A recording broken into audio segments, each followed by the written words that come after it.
In less than 2 months, the wedding guests who had dragged a black man out of a ballroom were sitting in a courtroom, watching a judge grant an injunction against the venue that helped them do it. They looked at his dark green work polo, still damp, diesel on the hands, mud on the boots.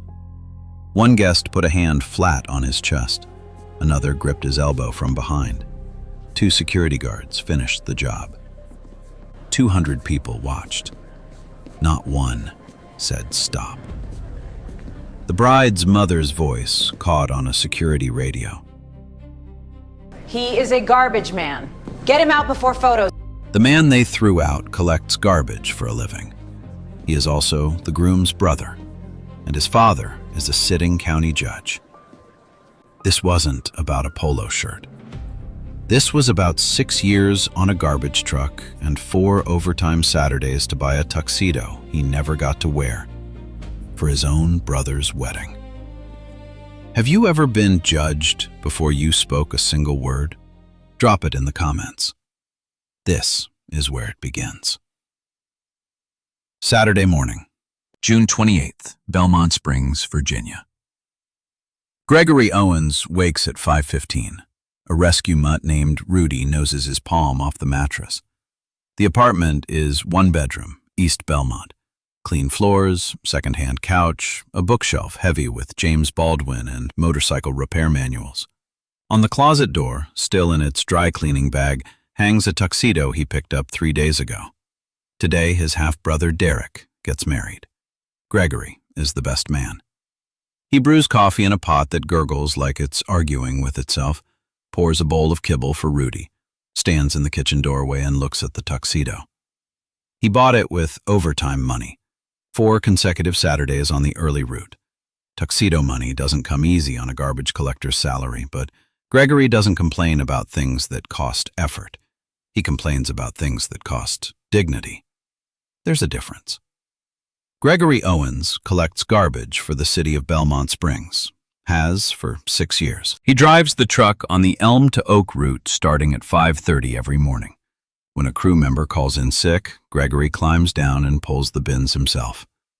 His back aches most Mondays. His hands carry a permanent ghost of diesel no matter how many times he scrubs.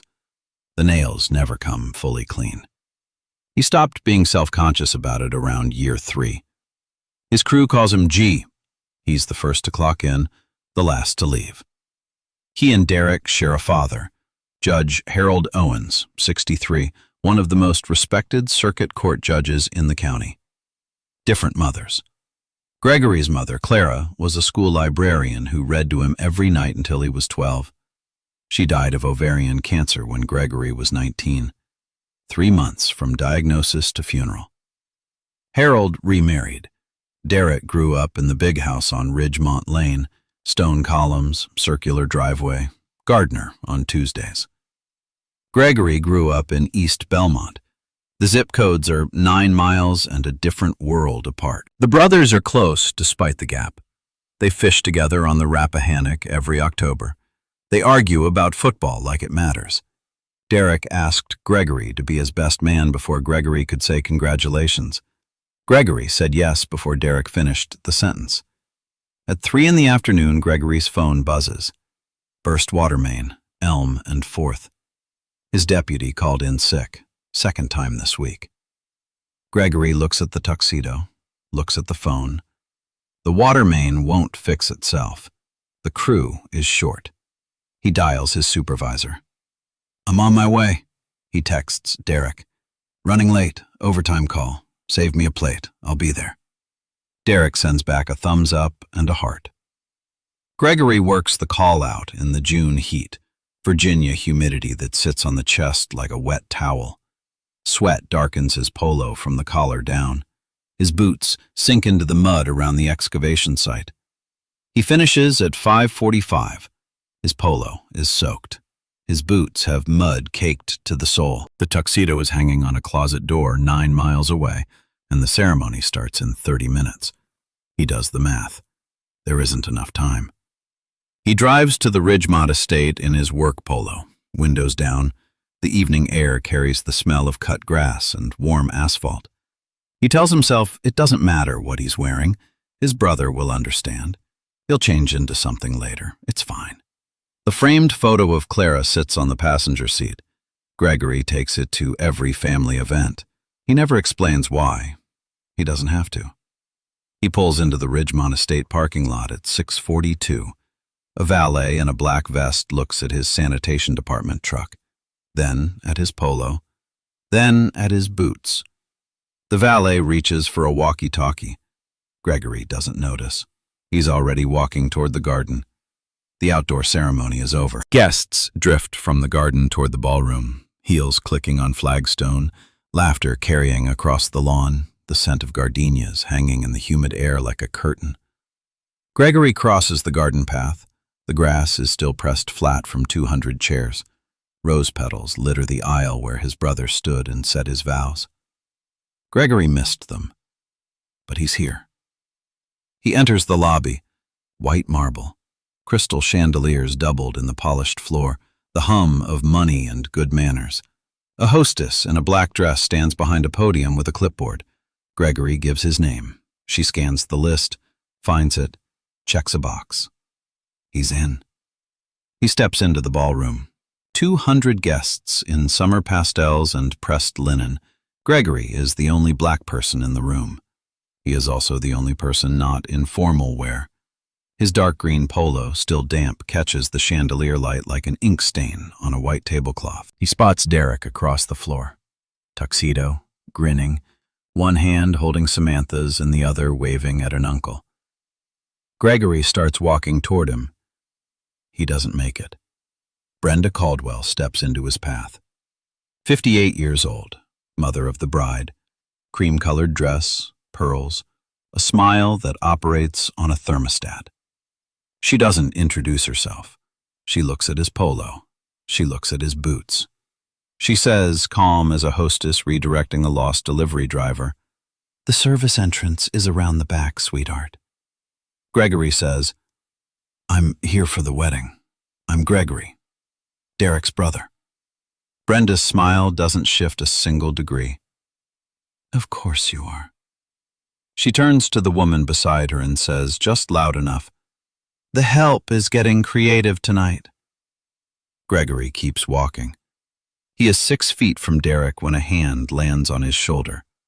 Troy Patterson, head of security. Ex-bouncer shoulders, earpiece, clipboard in his left hand. "Sir, I need you to come with me." Gregory says, "I'm on the guest list. I checked in at the front." Troy says, "Ma'am has asked us to escort you out. We can do this quietly." Before Troy finishes the sentence, Wade Harmon is already there, 45, Brenda's business partner. He steps directly into Gregory's path, one hand raised flat against Gregory's chest. "Hey, buddy. I don't know who told you about this event, but this isn't the place." Gregory says, "My brother is the groom." Wade smiles. "Sure he is." Then a second hand, this one on Gregory's elbow from behind. Philip Shelton, 52, Brenda's neighbor, Garden Society board member. He grips and steers. His voice is low, practiced, country club calm. "Let's not make a scene. Just walk out." 2 guests, then 2 guards. Gregory is boxed. 4 men, 4 points of contact. The ballroom goes silent. 200 people watch. Not one speaks. Not one moves. The string quartet has stopped. Champagne flutes hang in midair. 3 or 4 guests shift on their feet, forming a loose wall between Gregory and the dance floor. Not touching, but pressing with their presence, herding him toward the exit with the weight of a crowd that has chosen a side without saying a word. Gregory doesn't resist. He doesn't shout. He walks. His boots leave faint mud prints on the marble, each one a signature the cleaning crew will wipe before dessert. The ballroom doors open. The lobby passes, the front entrance, outside. The garden air hits his face, warm, thick, sweet with gardenias from the ceremony he never got to see. In the ballroom, a guest named Elaine Foster is holding her phone. She's been live streaming on Instagram for her college friends. The camera caught everything. Brenda's gesture, Wade's palm on Gregory's chest, Philip's grip on his elbow, Troy stepping in to finish the job, and the walk.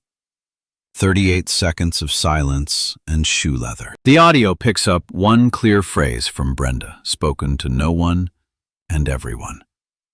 Before he ruins the photos. At the lobby door, Gregory turns back. Derek is pushing through the crowd. Their eyes meet across 60 feet of marble in silence. Derek mouths 2 words.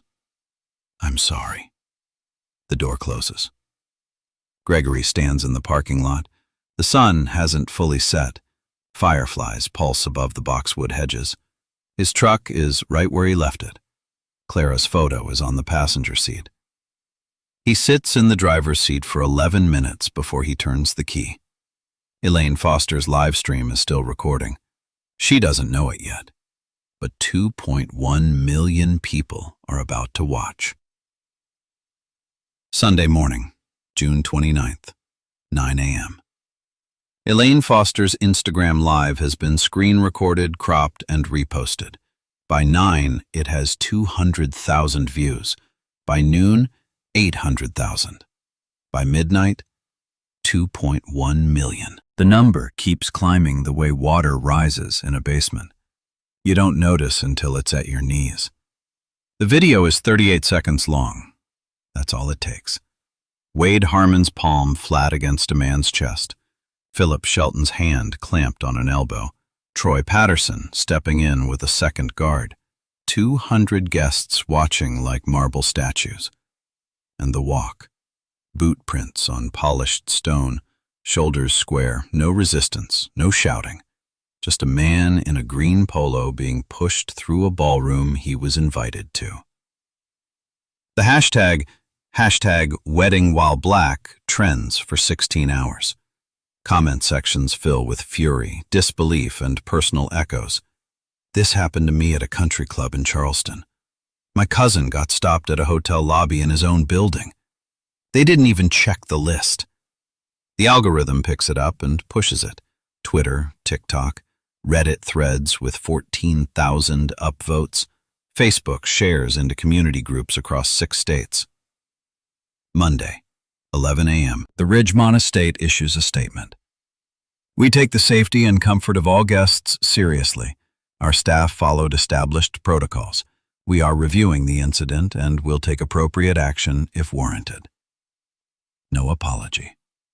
No acknowledgement of race. No mention of the 2 guests who made first contact before security intervened. The statement is 112 words long. The word protocols appears 3 times. The word sorry appears 0 times. Protocols. Remember it. It will matter later. Brenda Caldwell's social media accounts go private by Monday afternoon. Her real estate firm scrubs her bio from the company website. Through a spokesperson, she issues 4 sentences. This is a family matter. I acted out of concern for the safety of the event. I had no knowledge of the individual's relationship to the groom. I have no further comment. She calls it a family matter, but she had Gregory removed precisely because she refused to believe he was family. Wade Harmon is identified in the video by Tuesday morning.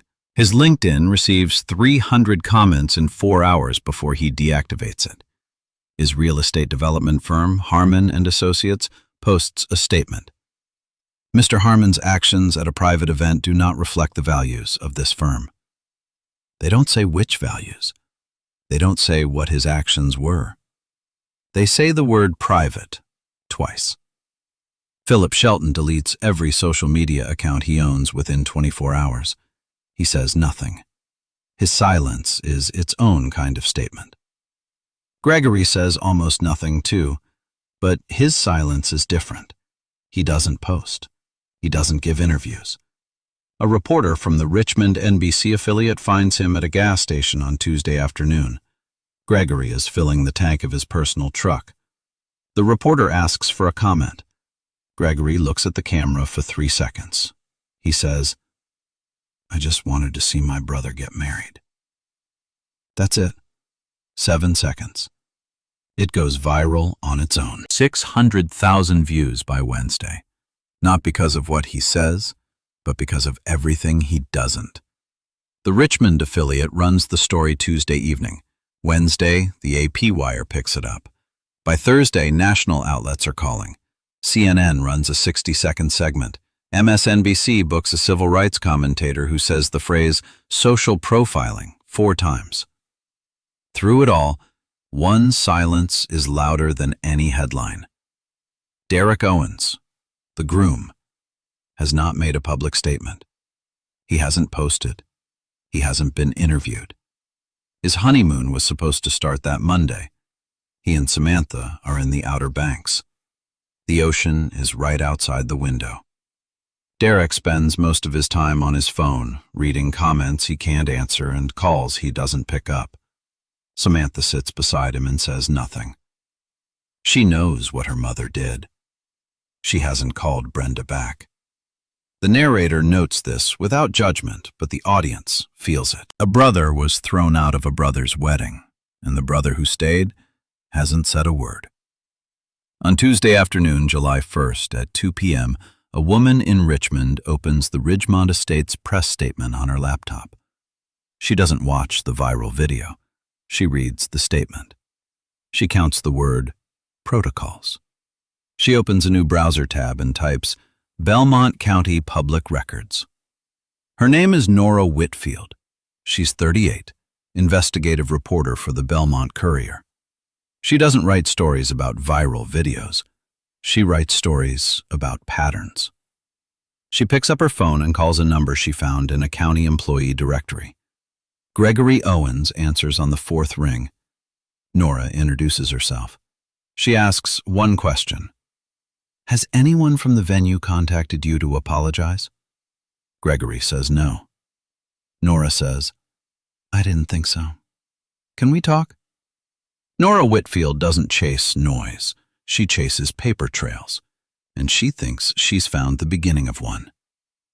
Thursday, July 3rd. A political blogger in Richmond runs a routine background check on Gregory Owens, Belmont Springs. It takes less than 5 minutes. Belmont County Court Records. One name, Judge Harold T. Owens.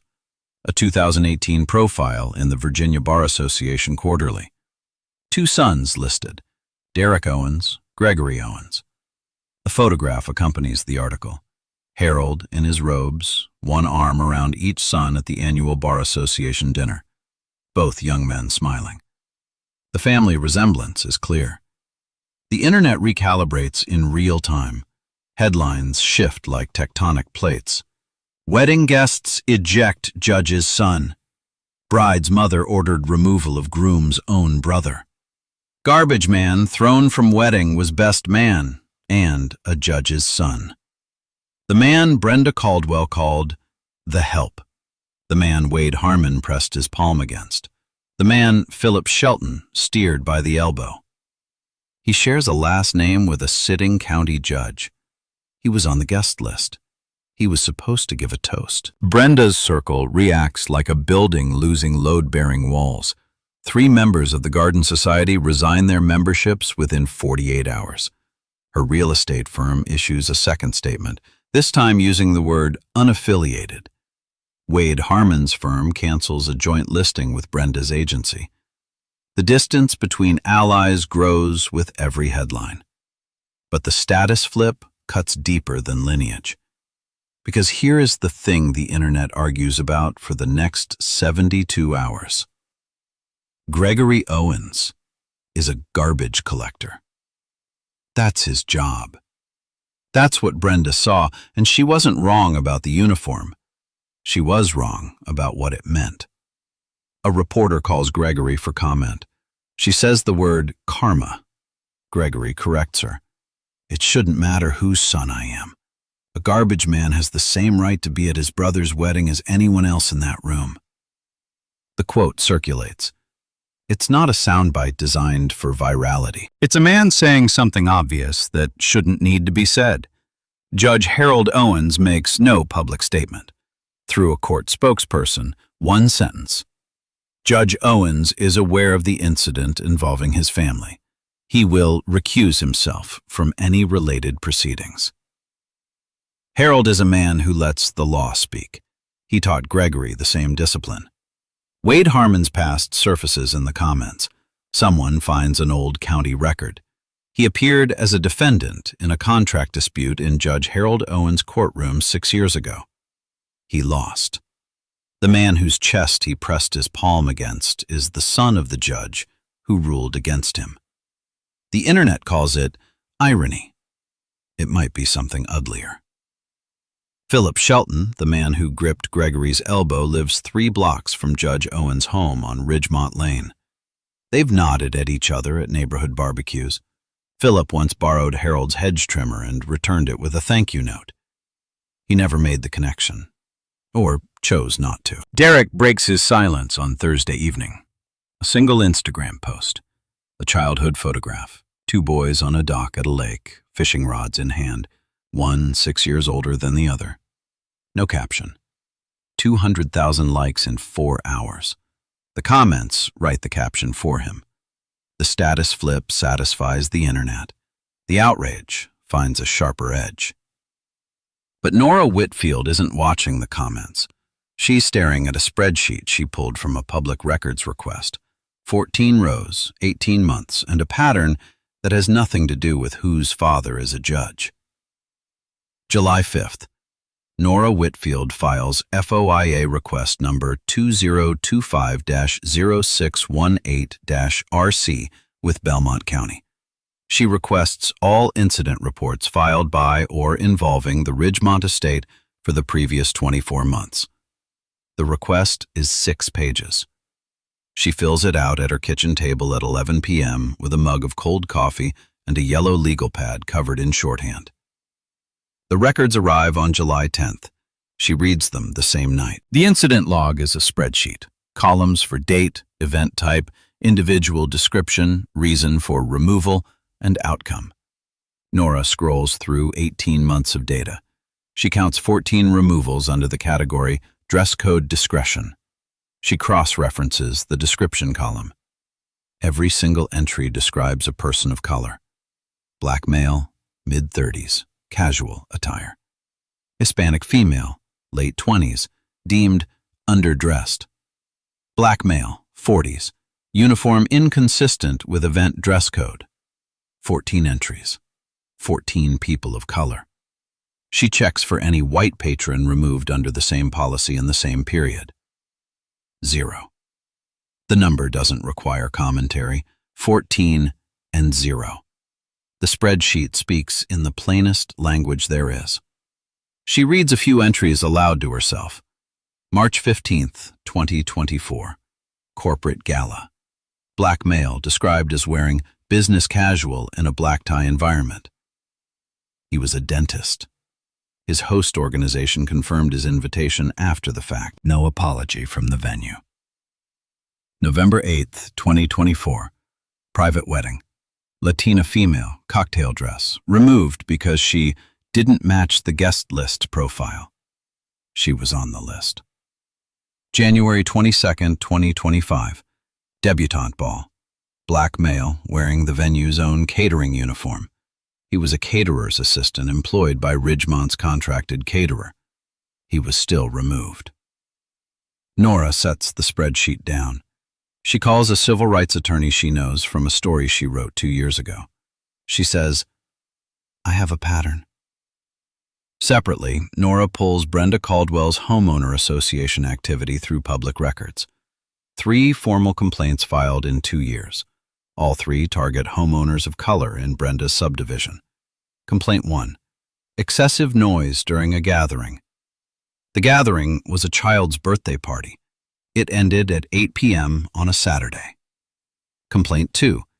Unapproved exterior modification.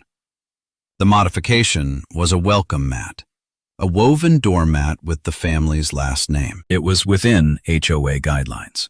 The complaint was dismissed. Complaint 3. Suspicious vehicle parked on street. The vehicle was a rental car belonging to a holiday guest. It had valid plates, a rental sticker, and a parking permit on the dash. 3 complaints. 3 families of color. 3 dismissals. But the complaints themselves, the act of filing, of naming, of flagging, do their damage regardless of outcome. They're warning shots, disguised as paperwork. Then the email surfaces. Nora's source is a former Ridgemont employee, a bartender who left in April after what she describes as a culture I couldn't stomach. The bartender provides a forwarded email chain dated June 26th, 2 days before the wedding. From Brenda Caldwell to Russell Grant, General Manager of the Ridgemont Estate. Subject line, Saturday Security. The email reads in part, I want extra eyes at the doors. Derek has invited some people I haven't vetted. If anyone shows up who isn't on my list, not Derek's list, my list, I want them handled quietly. Russell Grant replies within an hour. Understood. We'll brief Troy and the team. Not Derek's list, my list. Brenda didn't react in the moment. She pre-planned the exclusion. 2 days before her daughter's wedding, she sent an email to ensure that anyone who didn't meet her personal criteria would be removed. The email doesn't mention race. It doesn't have to. Nora sits with the email for 3 days. She verifies the metadata. She contacts Russell Grant's office for comment. No response. She contacts Brenda's spokesperson. No response. She contacts the bartender again, walks through the chain of custody. The email is authentic. The timestamps check out. The language is Brenda's, clipped, commanding, accustomed to obedience. On July 12th, Nora drives to the Ridgemont estate. She doesn't go inside. She sits in the parking lot for 40 minutes, counting cars, watching staff enter through a side door. She notes the security camera positions, 3 covering the front entrance, 2 in the lobby, 1 aimed at the garden path. She photographs the exterior from the public road. She writes in her legal pad, cameras everywhere. They see everything. They choose what to remember. Nora's article drops on July 14th, front page of the Belmont Courier's website. The headline, Ridgemont Estate's Discretion Policy, 14 removals, 1 pattern.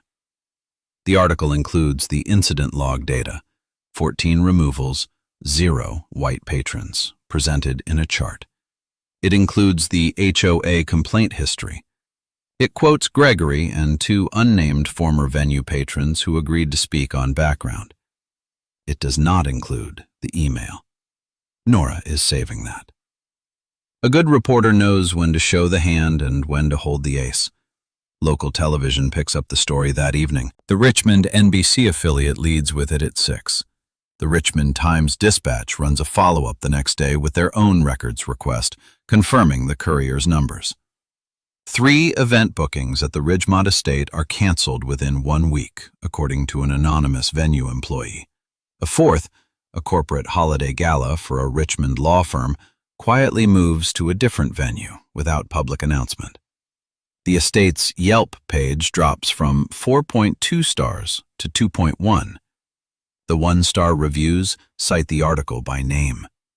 Russell Grant, the estate's general manager, breaks his silence on July 15th with a statement that reads like it was drafted by 3 lawyers and approved by none of them. Ridgemont Estate is committed to providing a welcoming environment for all guests. We are conducting an internal review of our guest screening procedures. He does not address the 14 removals. He does not address the 0. He uses the word committed and the word review and the word procedures. He does not use the word sorry. Gregory reads Nora's article at his kitchen table on the evening it publishes. Rudy lies at his feet, chin on Gregory's boot. Gregory scrolls through the 14 entries on the incident log. He reads each one slowly. Date, event, description, outcome. He didn't know about them. None of these people knew about each other. 14 separate humiliations, each one experienced alone, each one absorbed in silence, each one filed into a spreadsheet column and forgotten by the institution that caused it. He calls Nora at 9:15 p.m. His voice is steady, but slower than usual. "I thought it was just me." Nora says, "It's never just one person, Gregory. It never is." If you've ever watched someone powerful try to bury the truth, drop a comment below. Has it worked? Keep listening. The clipboard at the front desk, the one Gregory saw when he checked in at 6:42, fed the incident log. The incident log fed the pattern. The pattern is feeding the case. And the email Nora hasn't published yet will feed something else entirely. Nora's article has 400,000 reads in 2 days. The Belmont Courier's website crashes twice from traffic. Brenda Caldwell hasn't responded. But on July 18th, her attorney will. July 18th.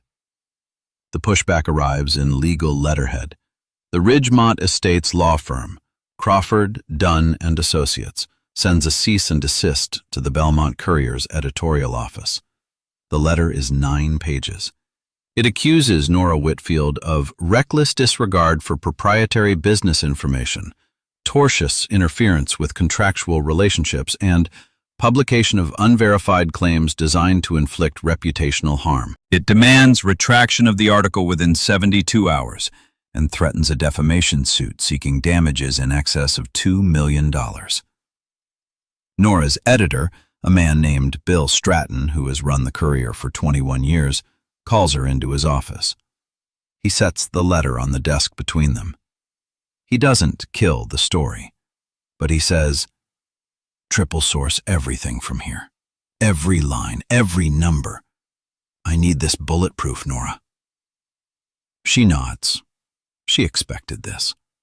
Lawsuits are the price of proximity to the truth. The same week, Brenda Caldwell's attorney sends a separate letter, this one to Gregory Owens directly. It arrives in a plain white envelope at his East Belmont apartment. No return address on the envelope, just a law firm's name embossed in small gray type. Gregory opens it standing in his kitchen. The letter accuses him of making public statements designed to defame and harass Mrs. Caldwell, and threatens legal action for irreparable harm to her personal and professional reputation. It demands he cease all media contact, retract any public statements, and issue a written apology within 14 days. Gregory reads the letter at his kitchen table. Rudy sits at his feet, chin on his boot. The letter is 4 pages of legal language that boils down to a single message. Stop talking, or we'll bury you in court costs you can't afford. Through counsel, Brenda Caldwell states her position for the record. Mrs. Caldwell maintains that she asked security to verify the credentials of an individual she did not recognize, and that any suggestion of racial motivation is entirely false and defamatory. She intends to vigorously defend her reputation. The statement is neutral. The intent is not. On July 21st, Gregory's supervisor at the sanitation department calls him into the break room. Someone has filed an anonymous complaint with city HR alleging conduct unbecoming a city employee and using a public position for personal publicity. The complaint contains no specific evidence. It cites no policy violation by name, but it triggers a mandatory review under city employment guidelines. Gregory is asked to refrain from media contact during the review period. Gregory has never sought publicity. He gave one 7-second comment at a gas station. The complaint was filed 2 days after Nora's article. Anonymous. No signature. No return address. The timing is precise. The narrator doesn't accuse. The timeline accuses for him. The walls are tightening. Nora's investigation slows. Her editor assigns a second reporter to assist. Everyone in the newsroom knows what that word means. Nora's source at the venue, the bartender, goes silent. Texts unanswered, calls straight to voicemail. The access that built the story is evaporating. Wade Harmon hires his own attorney. Through counsel, he issues a public statement. My actions at a private event were intended to maintain order. I acted on instinct to assist venue security. Any characterization of my conduct as racially motivated is categorically false, and I will pursue legal remedies against anyone who continues to make such claims. Philip Shelton says nothing publicly. Through his attorney, Mr. Shelton briefly made physical contact with an unidentified individual in an effort to de-escalate a potential disturbance. The contact was minimal and well-intentioned. The attorney uses the phrase de-escalate as though gripping a man's elbow and steering him toward an exit is a form of peacekeeping. Derek calls Gregory on a Tuesday night. His voice is hoarse, thinned by exhaustion. Samantha's crying every night. Brenda calls her every morning. She's caught in the middle. I don't know what to do, G. Gregory says, You don't have to do anything, D. This isn't your fight. But it is, and both brothers know it. At the sanitation depot, Gregory's crew treats him the same. They leave coffee on his dashboard. They don't mention the news. But management is different. His overtime requests are denied without explanation.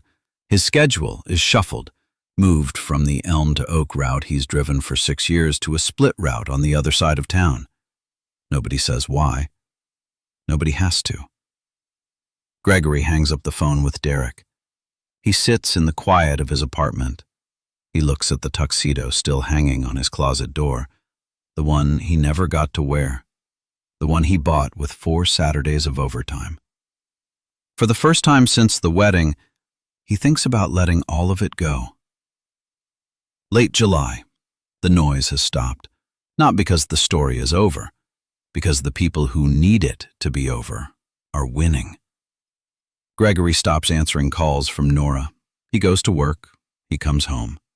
Rudy follows him from room to room like a shadow that worries. Gregory eats, standing up at the kitchen counter. He showers with the lights off. He doesn't look at his phone after 8 p.m. One night, he drives to the sanitation depot after hours. Engine off. Parking lot empty except for the trucks lined up in their bays like sleeping animals. The dashboard clock reads 12:14 a.m. The overhead lamp buzzes. A moth circles it in tightening loops. Gregory reaches into the glove compartment and pulls out a photograph. Clara, his mother. The photo is old, 90s Kodak color, slightly faded. She's standing in front of the Belmont Springs Public Library with a stack of picture books under one arm. She's smiling at whoever is holding the camera.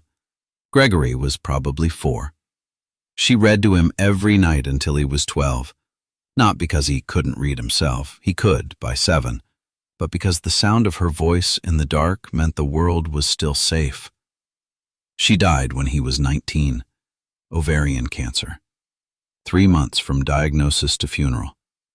She didn't complain about the pain. She complained about the books she wouldn't finish. Gregory holds the photo with both hands. His hands, calloused, scarred across the knuckles, nails that never come fully clean no matter how hard he scrubs. These are the hands Philip Shelton didn't want anywhere near his lapel.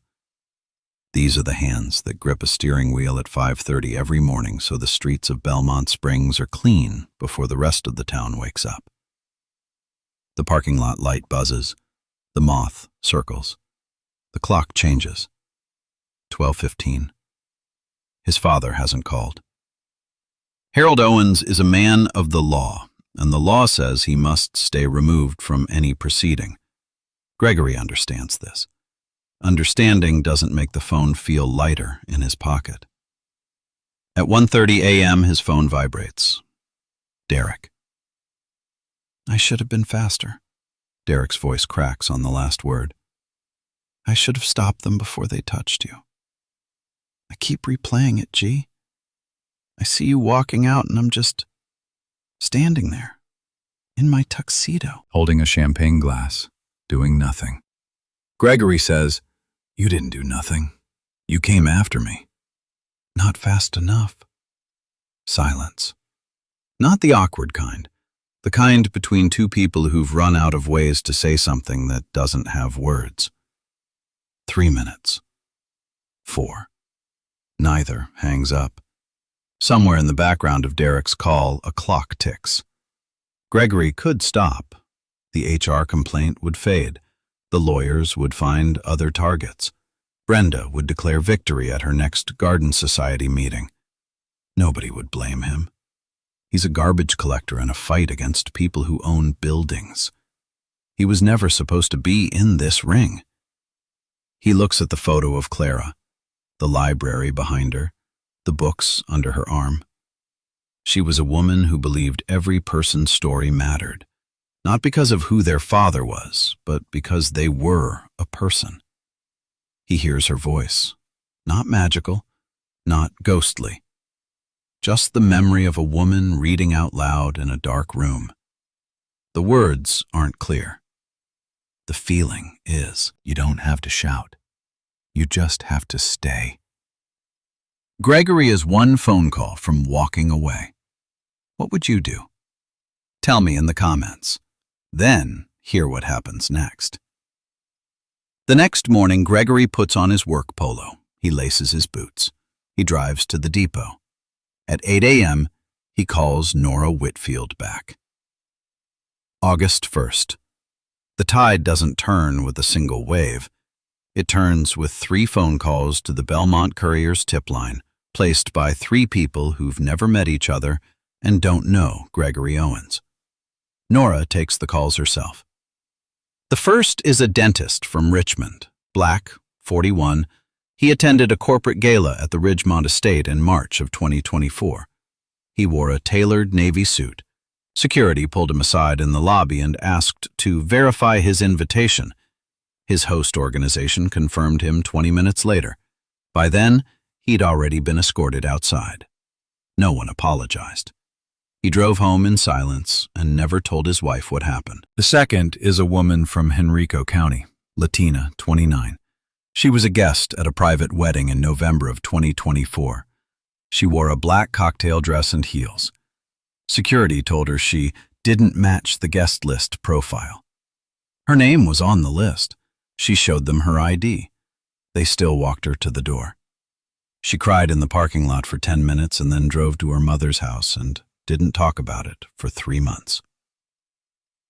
The third is a young man from Belmont Springs itself, black, 24, a caterer's assistant at a debutante ball in January of 2025. He was wearing the venue's own catering uniform, black pants, white shirt, Ridgemont Estate logo on the breast pocket. He was still removed. His supervisor filed a complaint with venue management. The complaint was acknowledged and never answered. 3 people, 3 events, 3 variations of the same sentence. You don't belong here. Nora stacks the statements alongside the incident log. The pattern isn't a theory anymore. It's a chorus. On August 2nd, the Virginia chapter of the ACLU contacts Gregory's attorney, a civil rights lawyer named Dana Crawford, who took the case pro bono in mid-July. The ACLU sees a pattern case. They see precedent. They want to file for a civil rights injunction against the Ridgemont Estate. August 3rd. A small rally forms outside the venue. 50 people, no megaphones, no chanting, just feet on gravel and handmade signs. One reads, 14 names, 0 apologies. Another, check your list again.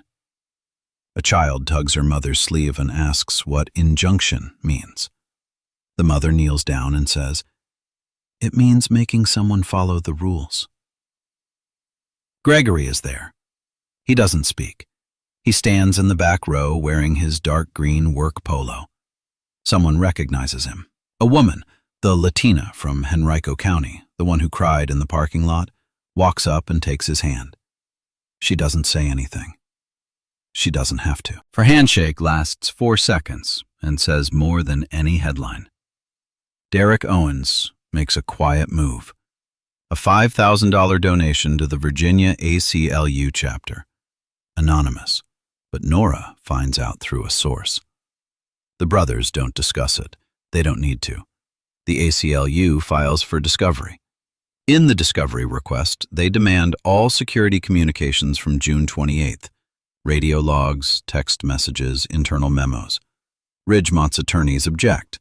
The judge overrules. What comes back will end this. August 8th. The discovery materials arrive at the ACLU's Richmond office in 2 sealed boxes. Dana Crawford opens them with a paralegal and a digital forensics consultant. Most of the contents are routine: shift schedules, vendor contracts, insurance forms. Then they reach the security radio log from June 28th. Audio files, 36 of them, time-stamped, archived on the venue's own server. Dana plays them in order. Most are routine check-ins, gate positions, bathroom breaks, a request for more ice at the bar.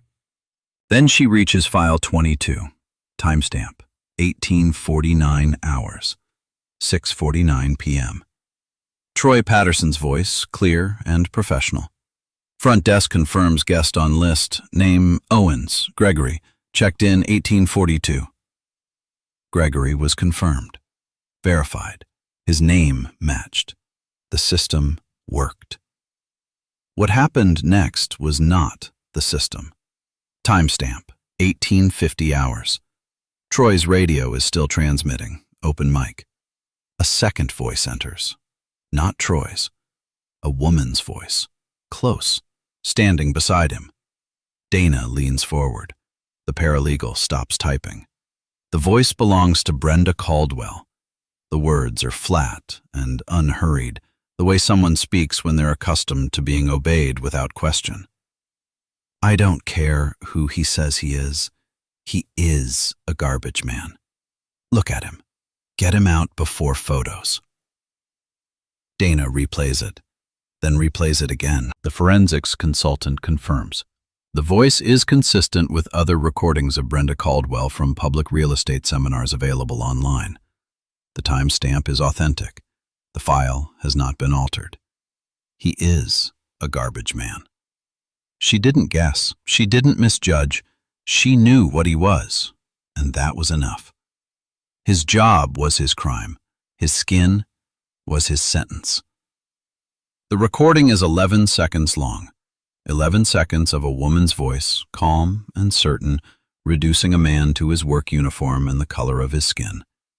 11 seconds that undo 2 months of legal letters, spokesperson statements, and carefully worded denials. In part 3, Brenda murmured, "The help is getting creative." A private aside, deniable, social. Here, on a recorded radio channel, she isn't whispering. She's instructing. The escalation from attitude to action is now time-stamped and archived in the venue's own system. Her own voice, her own words, stored on a server she paid to maintain.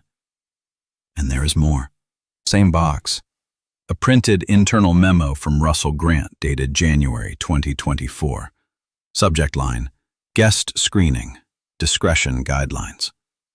The memo is 1 page, single-spaced. It instructs security to use visual assessment to determine guest fit and to prioritize the comfort and expectations of the hosting party. It does not mention race. It does not mention color. It doesn't need to. The incident log, 14 people of color, 0 white patrons, is the memo's real language. The words on the page are camouflage. The numbers are the truth. Nora gets the call from Dana Crawford at 4:15 p.m. She's at her desk in the Courier's newsroom. She listens for 90 seconds. She sets down the phone. She picks it up again and dials Gregory. "We have it," she says. Gregory is in his truck, parked outside a convenience store on Elm Street. "Have what?" "Everything." The ACLU files the recording and the internal memo as exhibits in the injunction petition. Brenda's attorney requests a continuance. The judge denies it. The hearing is set for August 18th. For the first time in this story, Brenda Caldwell will not be the one giving orders. She will be the one answering questions, under oath, on the record, with her own voice playing through courtroom speakers. August 18th, Circuit Court of Belmont County, case number 25-CV-3041. The courtroom smells like old wood and floor polish. Fluorescent lights hum above rows of oak benches. The gallery is full. Reporters, community members, 3 people who drove from Richmond without telling anyone why. The clerk calls the case number. Chairs scrape. Everyone stands. Judge Harold Owens is not on the bench. He recused himself 6 weeks ago. Presiding today, Judge Catherine Moore, visiting from the 12th Circuit. Silver hair, reading glasses, a voice that doesn't rise or fall. Harold's absence is its own kind of presence. His portrait hangs in the hallway outside. Gregory takes the stand. He describes the evening in plain language, no embellishment, no performance. He describes the text to Derek, the overtime call, the drive, the check-in at the front desk, the walk across the ballroom, Wade's hand on his chest, Philip's grip on his elbow, Troy's arrival, the walk to the door, the 11 minutes in his truck. The ACLU attorney asks, "Did anyone at the venue verify your identity before removing you?" Gregory says, "No." "Were you asked to show identification?" "No." "Were you told why you were being removed?" "No, I was told the bride's mother wanted me out. That was the reason." The recording is played. The courtroom hears Brenda's voice through ceiling-mounted speakers. Every word lands like a stone dropped into still water. "He is a garbage man. Look at him. Get him out before photos." The playback ends. The courtroom is silent. A pen drops onto a legal pad somewhere in the gallery. That is the only sound for 6 seconds. Brenda Caldwell takes the stand. She is composed. Cream blazer, pearl earrings. She states that she was concerned about an unrecognized individual and that race played no part in her request. Her attorney walks her through her version, measured, rehearsed, careful with pronouns. On cross-examination, the ACLU attorney reads Brenda's own email from June 26th. "If anyone shows up who isn't on my list, not Derek's list, my list, I want them handled quietly." Then the recording plays again. Then the incident log appears. 14 names, 18 months, 0 white patrons. Brenda's attorney objects. Judge Moore overrules. Wade Harmon is called. He invokes the Fifth Amendment 3 times. Philip Shelton testifies. He admits he made brief physical contact. He calls it a guiding gesture. The ACLU attorney plays the video. Philip's hand clamped on Gregory's elbow, knuckles white. "That," the attorney says, "is not a gesture." Russell Grant testifies. He admits the discretion policy was never reviewed by legal counsel. He admits he received Brenda's email and acted on it. He admits he didn't question her authority to override the groom's own guest list. Judge Moore issues her ruling from the bench. Preliminary injunction granted. The Ridgemont estate is ordered to suspend the discretion policy immediately, submit to independent civil rights compliance training, and produce a revised guest screening protocol within 60 days.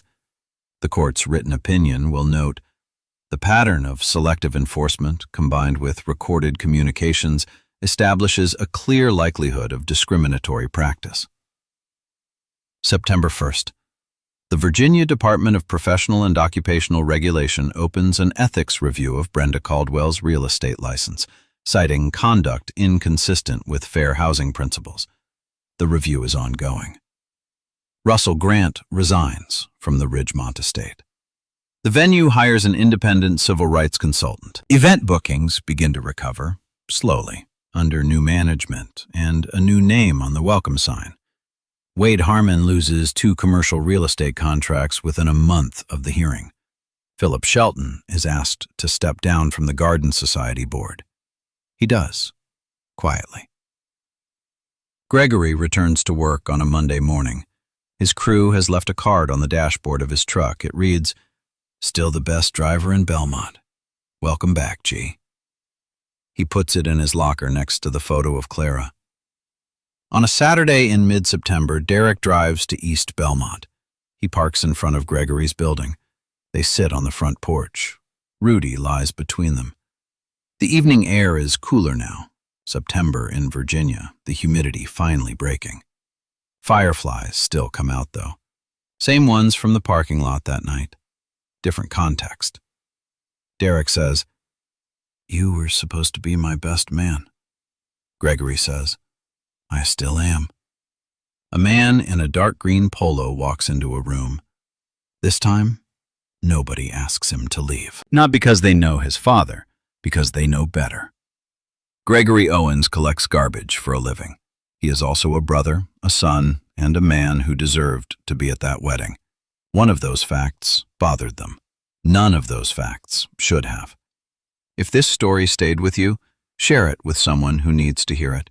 Subscribe, and the next time someone tells you where you belong, remember Gregory Owens. He already knew.